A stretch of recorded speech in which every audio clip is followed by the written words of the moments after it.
जय श्री कृष्णा, जय श्री राधे। अर्चना के कृष्ण गुणगान चैनल पर आपका स्वागत है। आज मैं आपको दुर्गा सप्तशती का 6वां अध्याय धूमर लोचन वध सुना रही हूँ। मैं सर्वेश्वर भैरव के अंग में निवास करने वाली पद्मोकृष्ट पद्मावती देवी का चिंतन करता हूँ। वे नागराज के आसन पर विराजमान बैठी हैं। नागों के फणों में सुशोभित होने वाली मणियों की विशाल माला से उनकी देहलता उदासीन हो रही है। सूर्य के समान उनका तेज है। 3 नेत्र उनकी शोभा बढ़ा रहे हैं। वे हाथों में माला, कुंभ, कपाल और कमल लिए हुए हैं तथा उनके मस्तक में अर्धचंद्र का मुकुट सुशोभित है।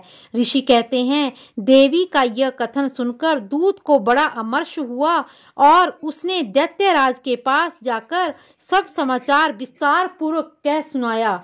दूत के उस वचन को सुनकर दैत्यराज कुपित हो गया और दैत्यराज सेनापति धूमरलोचन से बोला, धूमरलोचन, तुम शीघ्र अपनी सेना लेकर जाओ।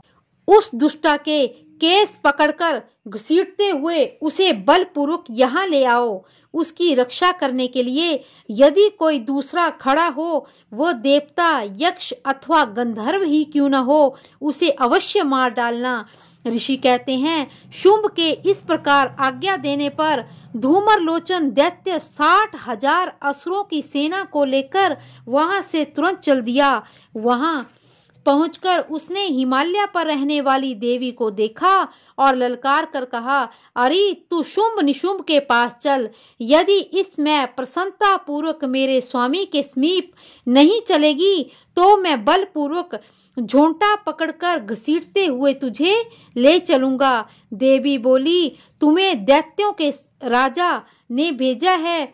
तुम स्वयं भी बलवान हो और तुम्हारे साथ विशाल सेना भी है। ऐसी दशा में यदि तुम मुझे बलपूर्वक ले चलोगे तो मैं तुम्हारा क्या कर सकती हूँ। ऋषि कहते हैं कि देवी के इस प्रकार कहने पर असुर धूमरलोचन उनकी ओर दौड़ा और अंबिका ने हूँ शब्द के उच्चारण मात्र से उसे भस्म कर दिया।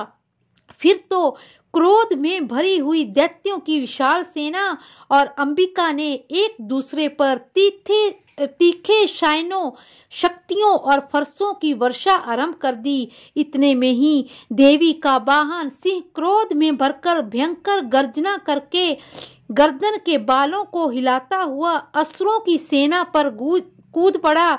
उसने कुछ दैत्यों को पंजों की मार से, कितनों को अपने जबड़ों से और कितने ही महादैत्यों को पटक कर ओंठ की दाढ़ों के प्रहार से घायल कर डाला।